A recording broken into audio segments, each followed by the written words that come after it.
and welcome to Newswire. I'm Ayza Omar. A rush presidential decree by Prime Minister Modi's BJP government has effectively scrapped Jammu and Kashmir's special status. Furthermore, it has bifurcated the state into two union territories controlled by the central government. Article 35A of the Indian Constitution protected Jammu and Kashmir's distinct demographic characters. Kashmiris have protested against its removal, as that would then allow Hindus to migrate to the state, changing the Muslim majority demographics of the region.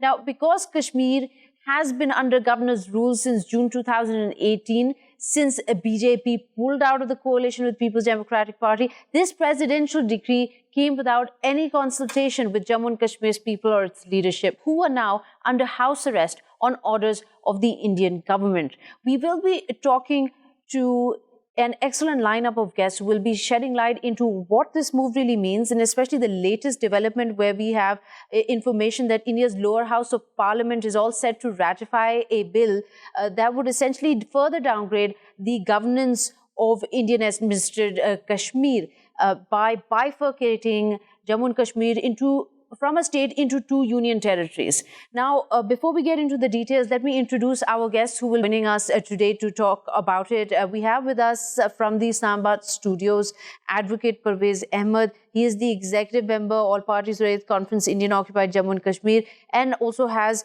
a whole lot of other positions in various organizations regarding this. Also with us is Dr. Christopher J Watterson, an analyst, joining us from London, and our guest from New York, we have with us Mr. Rafiq Kathwari.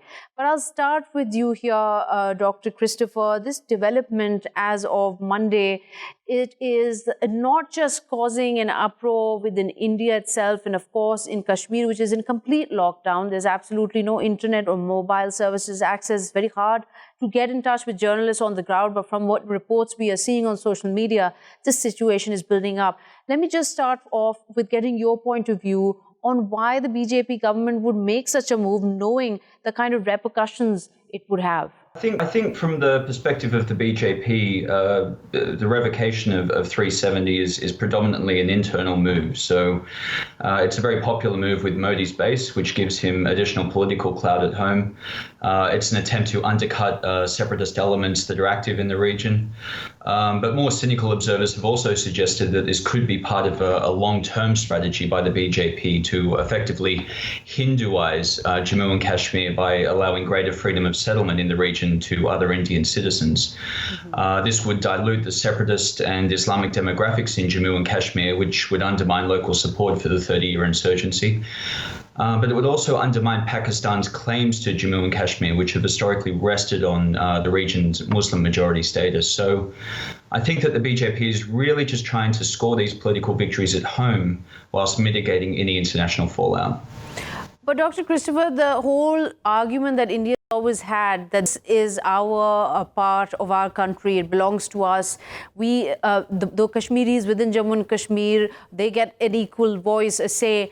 The military build-up, just this example alone, I'm not even referring to the 70 years history of human rights violations there, something that is not just the media talking about or reporting on it, it's the UN Human Rights Watchdog commenting on this, and two critical reports on India's strategy on how to engage in crowd control and other things that they are been accused of. We see this move, and it's not just across the world, but the Kashmiris themselves, without having taken them on board, with having denied, essentially, when there was a military build-up in the past week, that any such move would take place. The government rejected any such claims, gave no reassurance why there was a military build-up, and then made this move. How does this, as a government that claims that Jammu and Kashmir is part of their territory, represent the voice of the people? Well, I don't know if I can suggest that it does. I mean, the way that the decision was rushed through the parliament suggests that it's been very undemocratic.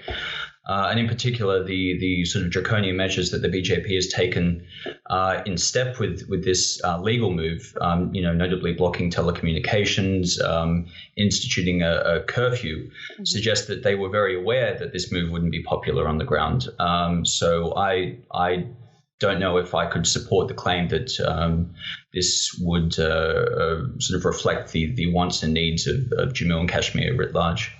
Okay, so let's take the conversation to you, Ms. Kathwari. If you were to comment on this, we're also seeing, as the time of this recording, a bill in Indian Parliament ready to be ratified. So it seems on the bifurcation of Jammu and Kashmir into two different union territories, which essentially will be controlled by the central government. What is the basis behind? Why was that move? Why is this even necessary? Let's ask you this.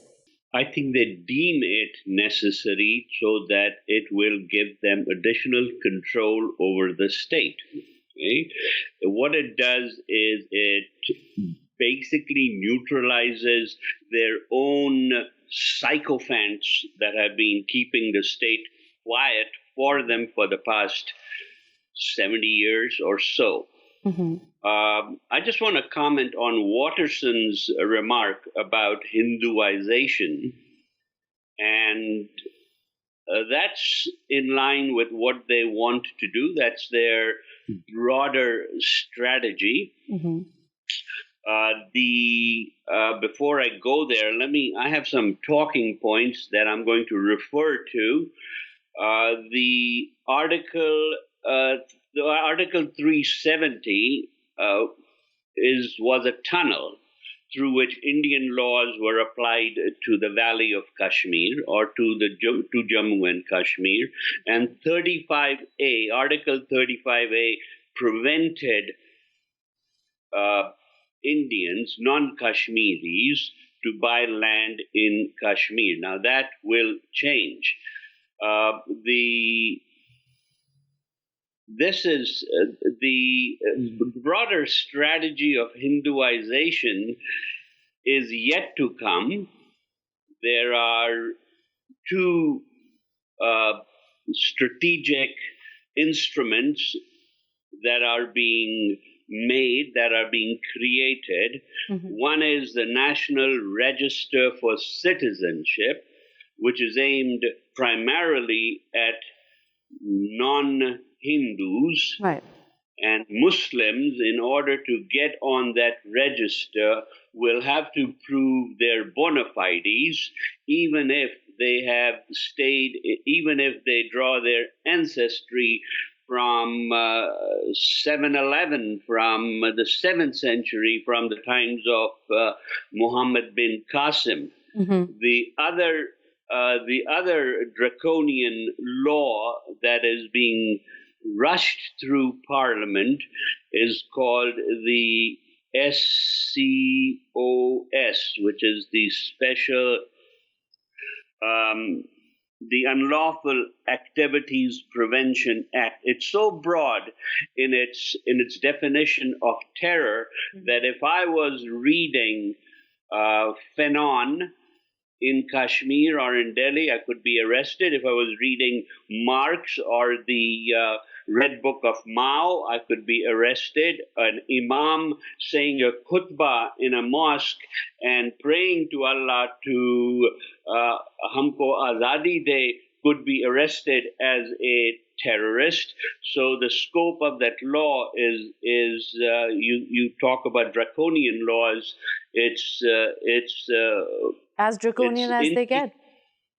As draconian as they get. It's in keeping with the fascist ideology of the BJP. And the next big thing, the next big law that you're going to see introduced in Parliament, in the Lok Sabha, where the BJP has an absolute majority, is to declare India a Hindu republic. So that's in keeping with the Hinduization. You asked me about the Union territory. It has repercussions. It's basically by abolishing 370, by abrogating 370, which tied India to Kashmir, you are basically also untying it legally. When there is, and there will be, legal challenges to this, we shall see what the Supreme Court of India will say. Okay. Mr. Parvez Ahmad, you're our guest here. The stage is set. for further radicalization through various laws, and as he's predicting in Jammu and Kashmir. Right now, the global sort of atmosphere has, it seems like they've taken notice. And I just want to read out a couple of reactions. This is not an exhaustive list. For example, a member of parliament of the UK, Mr. Richard Burgon, he's one of the several MPs who have written to the Secretary of State or others who have written to the Foreign Secretary expressing deep concerns. Many of his constituents, Mr. Burgons, have a relative or are related to or originate from Indian-occupied Kashmir. This kind of alarm that we are seeing, would you say this is unprecedented? The world finally waking up to what is at stake here?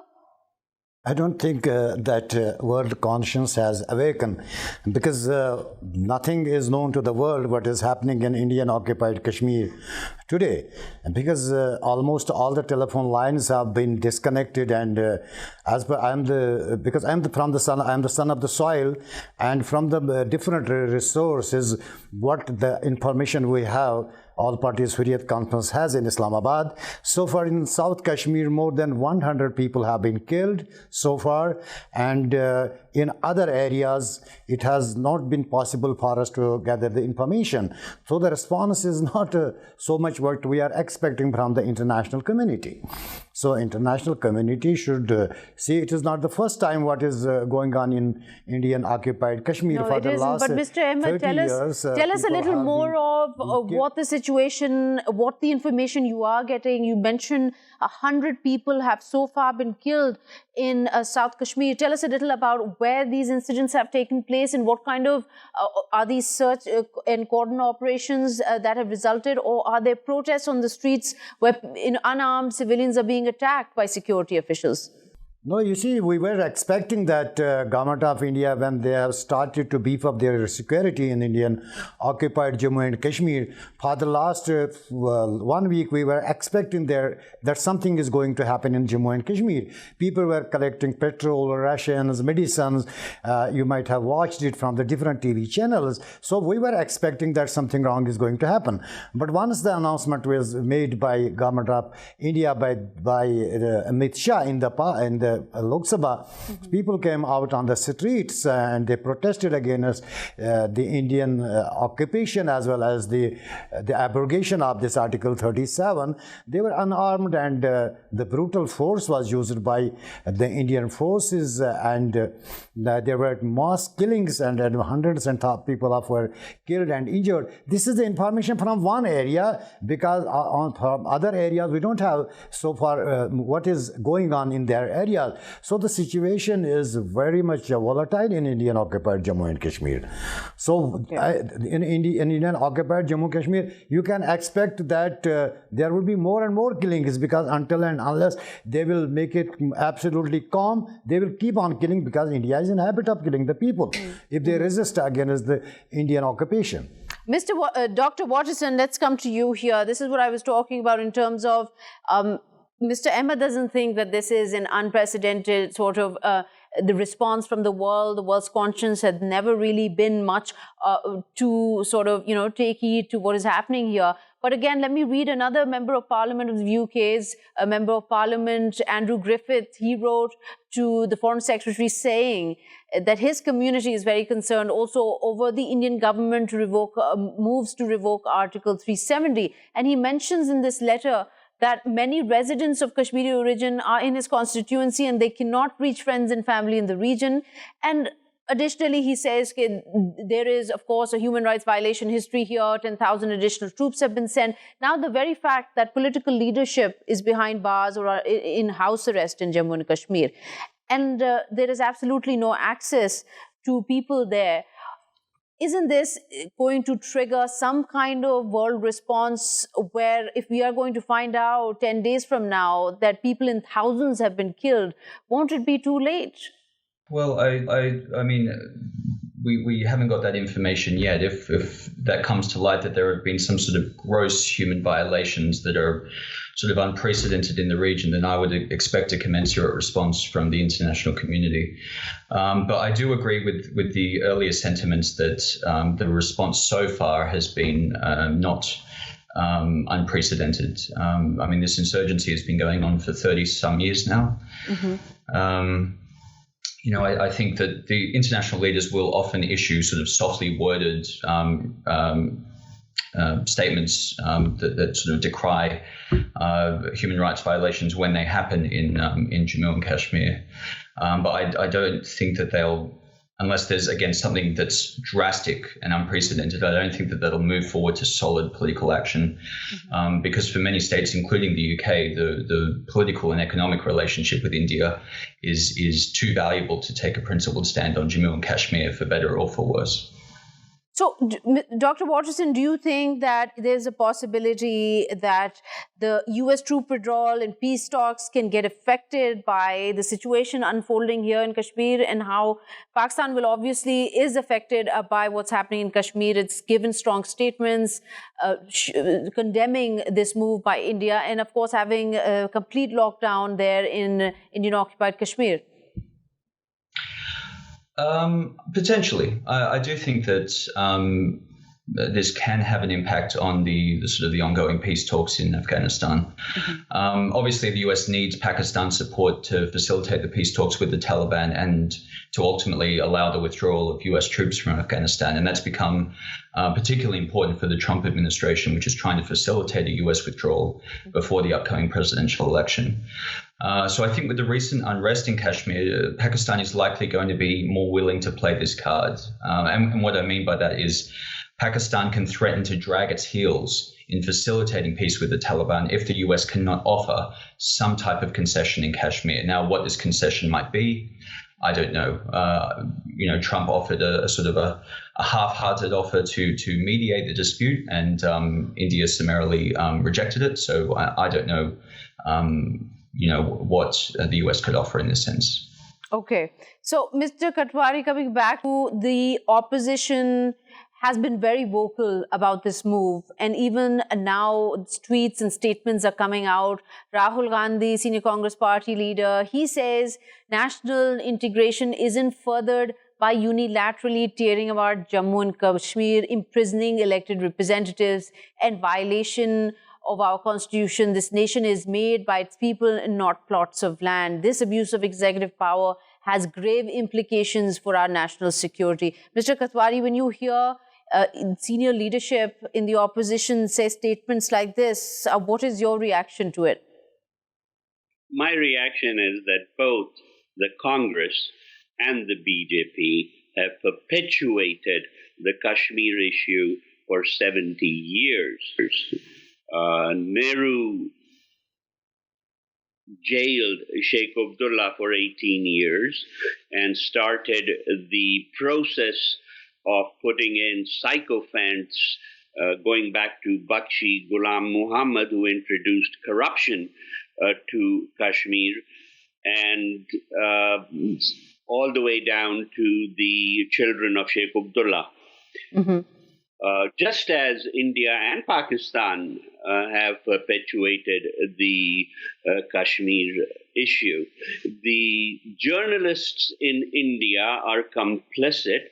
You may know that there are 27 24-hour TV channels, and most of them are owned by arms merchants in India. Now, that tells you about how the news output is slanted. They can mold the news the way they would like it. As far as the international community is concerned, I have absolutely, aside from a resolution at the UN, I don't think anyone will be overly concerned about what is going on in Kashmir, because India is a destination for arms merchants. I think it is the second largest buyer of weapons and arms. So that ties in. As far as the geopolitical situation is concerned, with the withdrawal of American troops from Afghanistan, I think it has some implications with regard to Kashmir. So there is the question of demilitarization of the folks in Afghanistan. As far as your other guest, he mentioned that he had received reports from the south of Kashmir Yes. regarding 100 killed. I have received no. I am trying desperately to get in touch with my sister, my brother, my two sisters, my brothers, my uncle. They're all in Kashmir.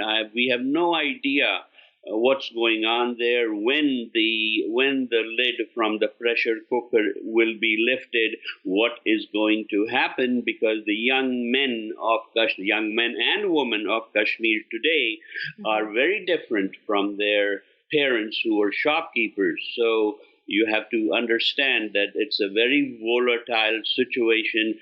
There will certainly be blood. It's very easy for me to talk sitting in the comfort of my apartment here in New York City, but I'm as concerned as anyone because I am a native Kashmiri, and I would like to. I don't think I'll be allowed to go to India anymore after they hear what I'm saying. So we can't even imagine the worry and the fear about not reaching your family. I mean, close family members, not being able to reach them in such a volatile situation. Our prayers and hopes are with you that they are safe and sound like the rest of those in this very tense situation. Mr. Ahmad, you shared this information that you got some news from South Kashmir. Let me also bring this question about the kind of reaction India is seeing within itself. We saw the Indian Punjab Chief Minister, Mr. Amrinder Singh, come out and say that abolishing Article 370 was totally unconstitutional.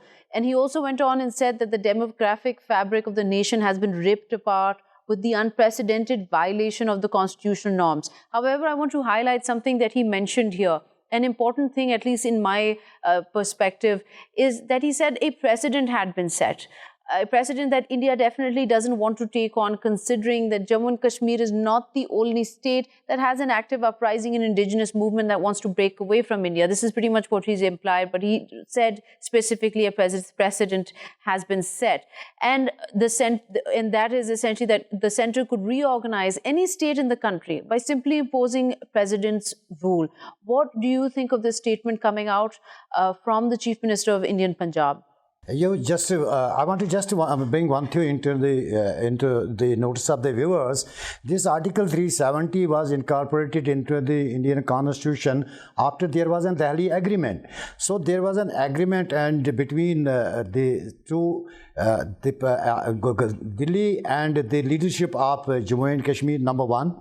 Secondly, when the Maharaja acceded, which India claims there is an accession which does not exist anywhere in the archives of the India, but even for the sake of argument, if we agree there is an accession, it has been, at that time it was guaranteed, and the Maharaja did not surrender the state subject law to the government of India.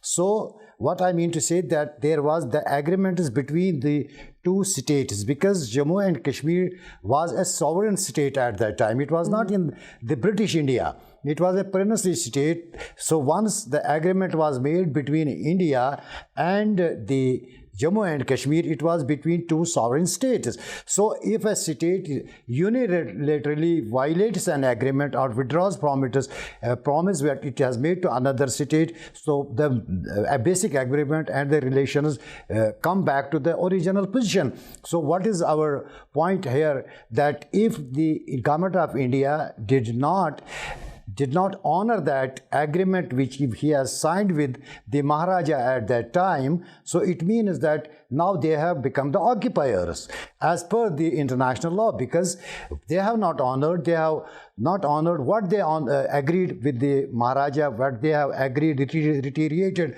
in 1954 when they incorporated Article 370 in Indian Constitution, and what they have reiterated by incorporating this Article 35A. So what is the position and what we are expecting? I'm not seeing with the human dimension that what will be the human rights violation. The people of Jammu and Kashmir has been facing it for the last 30 years. But what we have the fear, you should note, and this is for the international community who is watching this program, that people of Jammu and Kashmir are suffering economically for the last 30 years.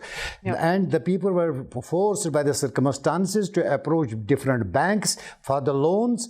And 3 years back, Government of India passed a law which is called SARFAESI Act, where the banks were asked to redeem or sell the properties which have been pledged with the banks. But at that time, the High Court of Jammu and Kashmir passed an order that non-state subject cannot purchase this land which has been pledged with the banks. First of all, what will be the next move up by the Government of India? The people of Jammu and Kashmir will be forced to pay what the loan they have borrowed under the critical circumstances, and nobody will be in Jammu and Kashmir to repay the loan because their economy has been suffering for the last 30 years due to the turmoil. Right. What will be the move? The properties which have been pledged with the banks, these will be sold to the Indians, number one.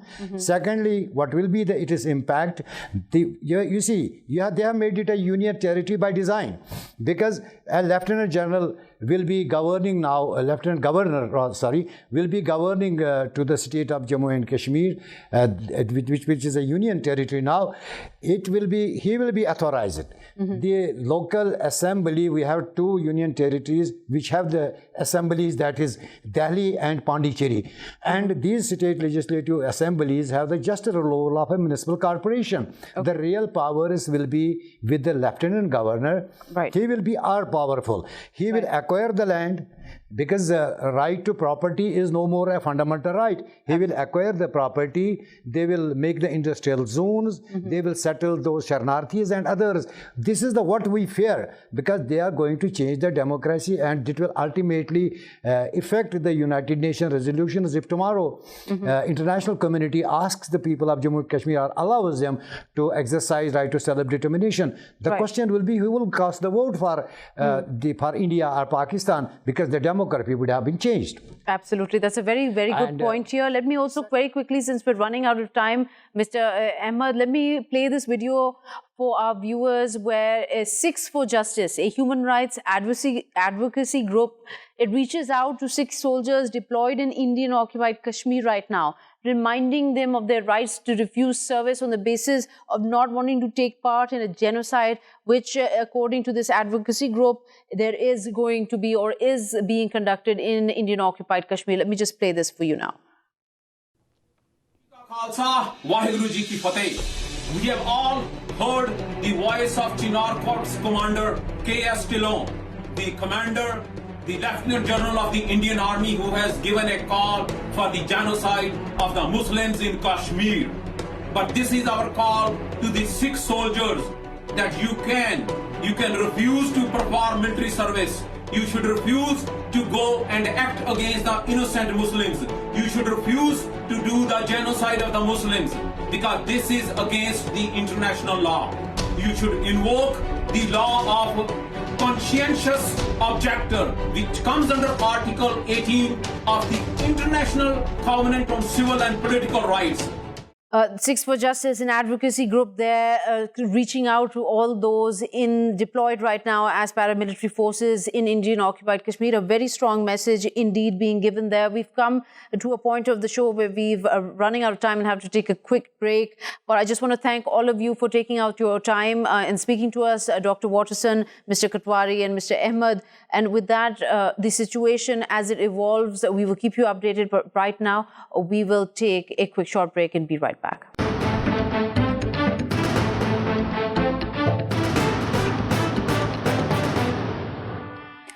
Welcome back. You're watching Newsfire with me, Ayza Omar. We were talking about the situation as it evolves in Indian-occupied Kashmir.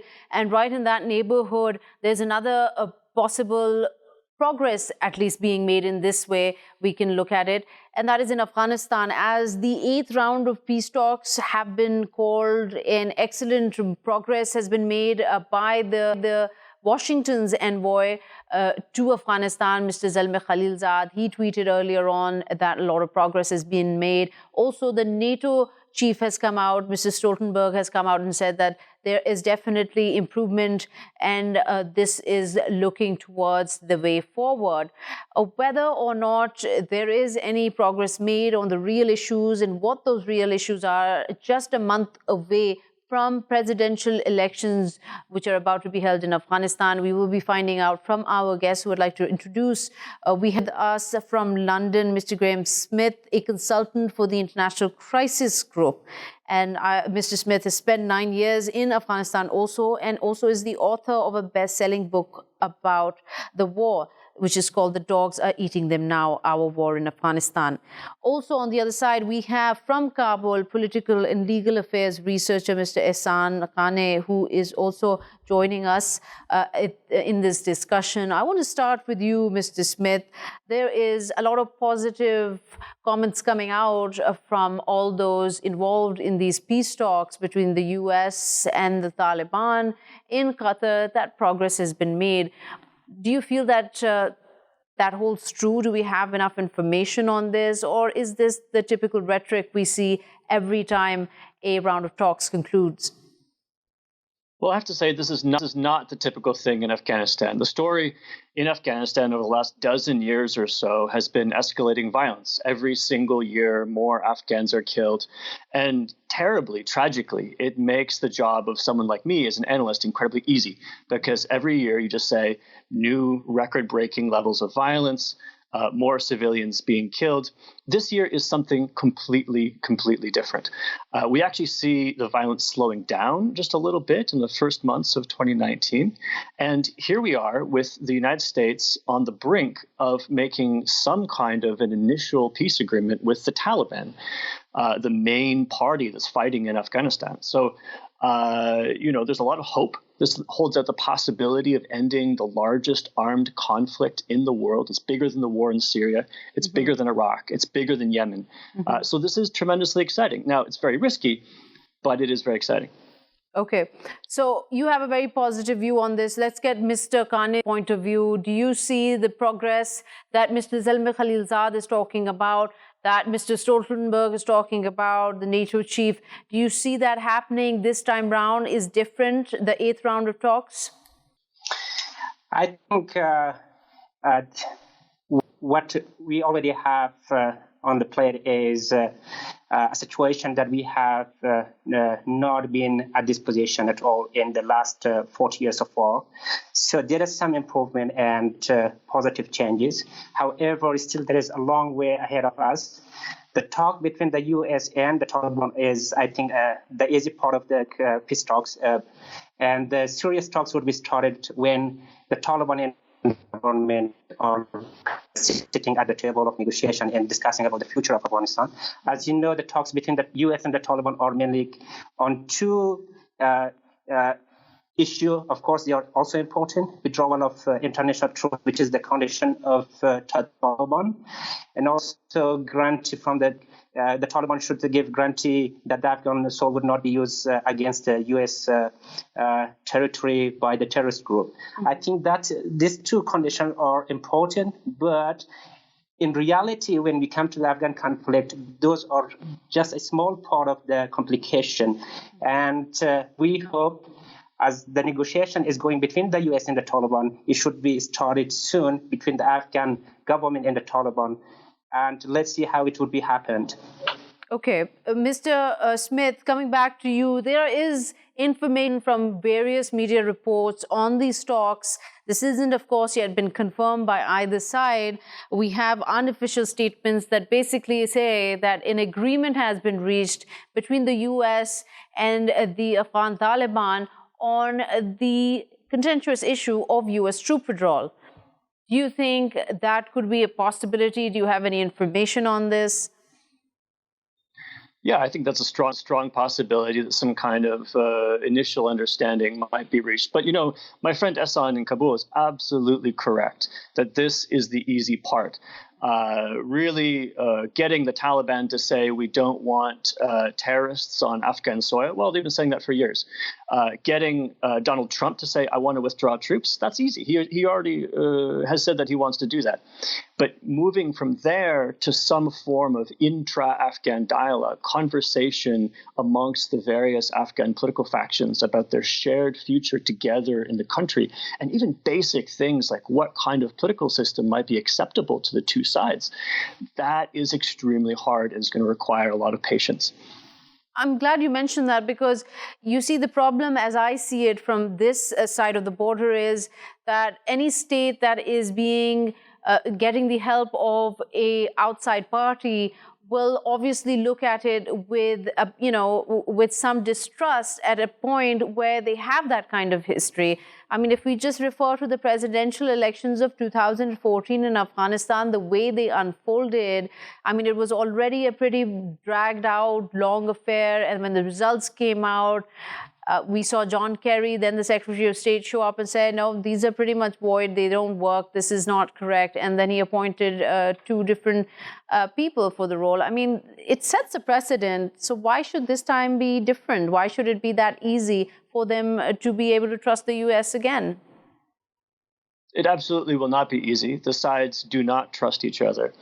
But on the other hand, when you have this major moving piece at play, when the Americans say they want to withdraw militarily from Afghanistan, that opens new political horizons. It forces everyone to sit up and pay attention, because the alternative is, if they don't make a deal, if there's no agreement amongst Afghans, there's no political framework, then you have set the stage for a very nasty multi-factional civil war that could engulf all of South Asia. So where you're sitting in Pakistan, you should be worried about that, and all of the regional countries should be very, very concerned and try to help push this peace process forward.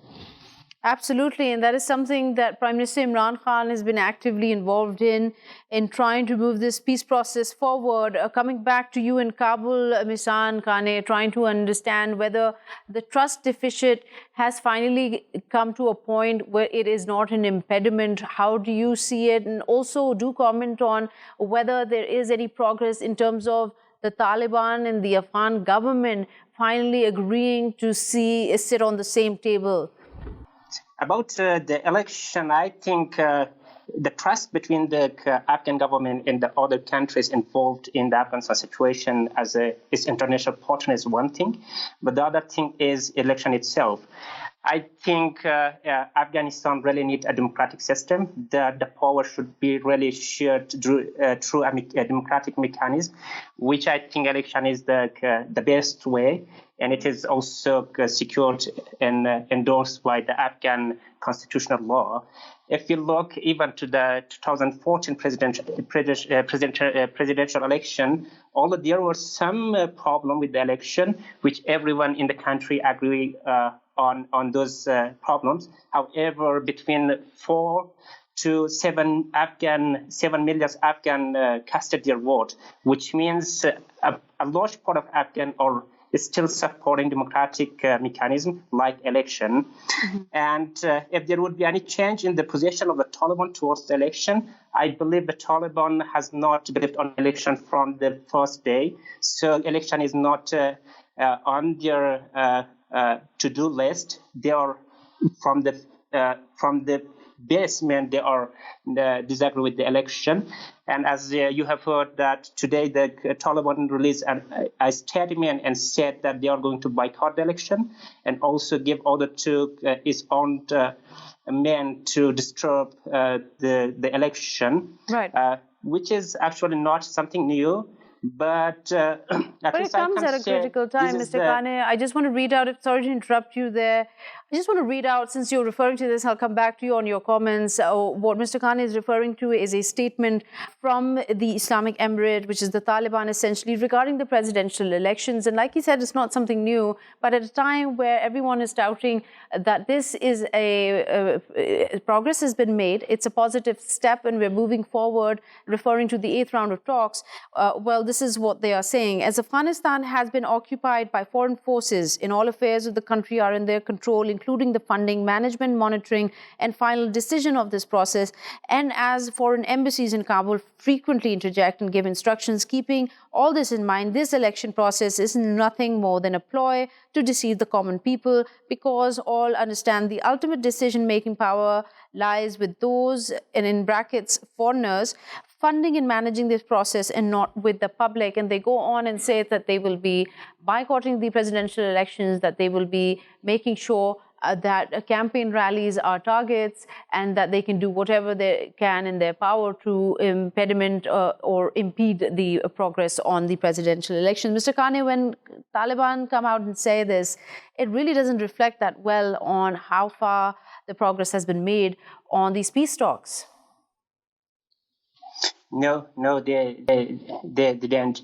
But I just wanted to raise this issue because for the Taliban are going to make a new condition. Before that, the Taliban was saying that they are going to start the Afghan dialogue when at least the American commits or to withdraw its troops from the Afghanistan.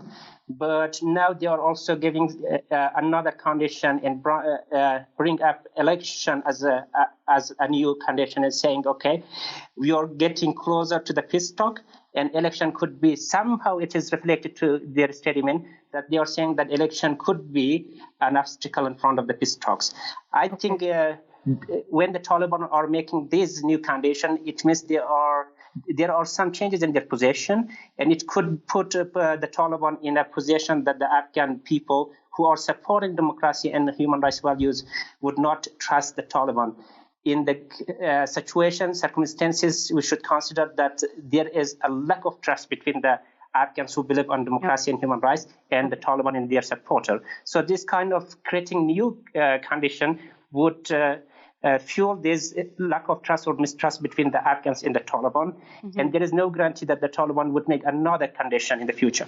Okay. All right. Mr. Smith, very quickly, since we're running out, I'd love to hear your point of view on this, on the Taliban saying that they pretty much said all election campaign gatherings and rallies are potential targets, and also that this is a ploy of foreign powers.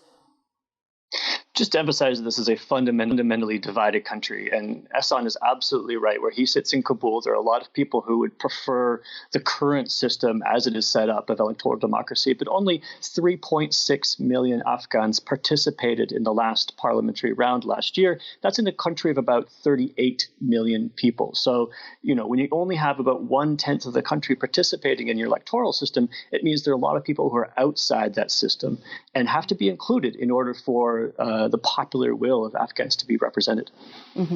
Okay, Mr. Smith, so you don't think it's going to, besides the fact that it's a very divided country and the turnout was low, but at a time where it is desperately needed because the clock is ticking for the US, not for the Taliban, it seems, in trying to reach any agreement so that they can pull out their troops? The clock is ticking for the Taliban as well, because if they want to take advantage of this historic opportunity to end the war and not just have it be the opening of a new chapter of conflict, then they have to get serious and talk at the negotiating table with the Afghan government and other factions within the country. Okay, thank you so much, Mr. Smith, joining us from London, and Mr. Qaane from Kabul, for giving us your time. We were talking about whether the peace process has between the US and the Taliban made any progress, considering the conflicting statements coming from both sides. But that's all the time we have for now. We'll see you tomorrow. Till then, goodbye.